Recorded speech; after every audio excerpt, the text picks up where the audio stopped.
नमस्कार श्रोते हो, सुमंगल क्रिएशन्स मध्ये आपले हार्दिक स्वागत। मृत्यू का गरजेचा आहे? अतिशय सुंदर आणि मृत्यूचे महत्त्व गोष्टी रूपाने पटवून देण्याचा छान प्रयत्न। मृत्यू येऊच नये असे प्रत्येकाला वाटते। समुद्र मंथनाच्या वेळी अमृत कलश निघाला, तो प्राशन करण्यासाठी, अमर होण्यासाठी देवदानवामध्ये चढाओढ लागली होती। तिथे आपल्यासारख्या सर्वसामान्यांची काय कथा? मृत्यूचे भय वाटणे स्वाभाविक आहे, परंतु मृत्यू टाळणे अशक्य आहे। जन्म मृत्यू हा सृष्टीचा नियमच आहे, तो कोणालाही चुकलेला नाही, तो आवश्यकही आहे। अन्यथा माणसेच माणसाच्या जीवावर उठली असती, कशी ते पहा।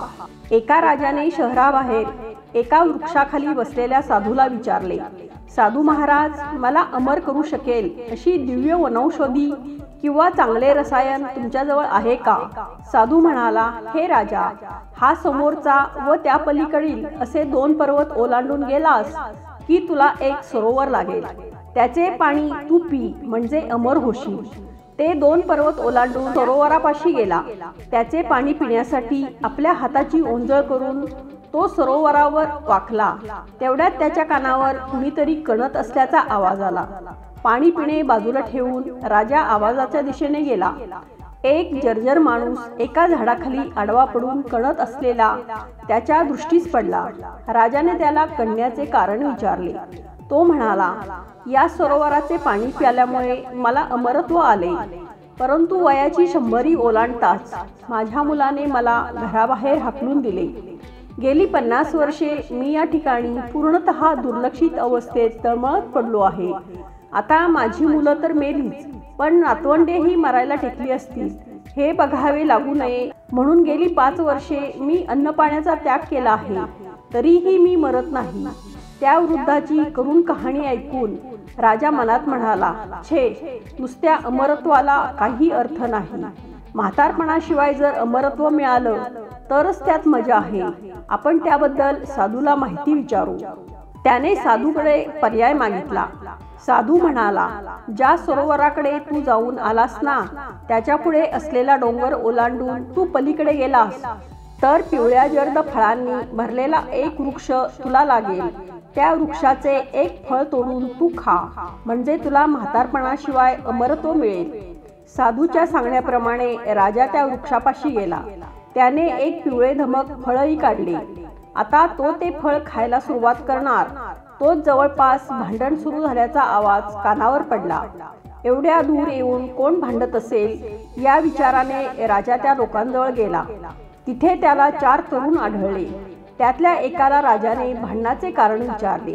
त्यावर तो म्हणाला, आता मी 250 वर्षाचा आहे, तरी माझ्या उजव्या बाजूला उभे असलेले 300 वर्षाचे माझे बाबा पूर्वापार मालमत्ता माझ्या स्वाधीन करत नाहीत, मग त्यांच्याशी भांडू नको तर काय करू? राजाने युवका इतक्याच तरुण दिसणाऱ्या दुसऱ्या युवकाला विचारले, तर तो म्हणाला, अहो, माझ्या उजव्या बाजूला उभे असलेले हे माझे 350 वर्षाचे वडील आहेत, ते मला संपत्ती देत नाहीत, तर मी तरी मुलाला कुठून संपत्ती देऊ? सांगा। 350 वर्षाच्या तरुणाकडे राजाने प्रश्नार्थक दृष्टीने पाहिले असता तो म्हणाला, मी तरी संपत्ती कुठून देणार? ही चूक माझ्या वडिलांची आहे, ते आता 400 वर्षाचे आहेत। यावर राजा म्हणाला, पण एवढी संपत्ती असताना तुम्ही डोंगरदऱ्यामध्ये का वास्तव्य करताय? यावर पणजोबा म्हणाले, आमच्या घरात दिवस रात्र मालमत्तेवरून भांडण होत असल्याने गावकऱ्यांनी आम्हाला गावाबाहेर हाकलून दिले आणि आम्हाला इथे राहावे लागत आहे।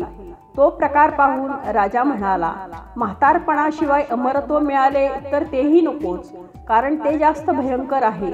राजा साधूजवळ परत आला आणि म्हणाला, तुम्ही मला मृत्यूचे महत्त्व पटवून दिले। मृत्यू आहे म्हणून जगात प्रेम आहे, अन्यथा माणसेच माणसाच्या जीवावर उठली असती।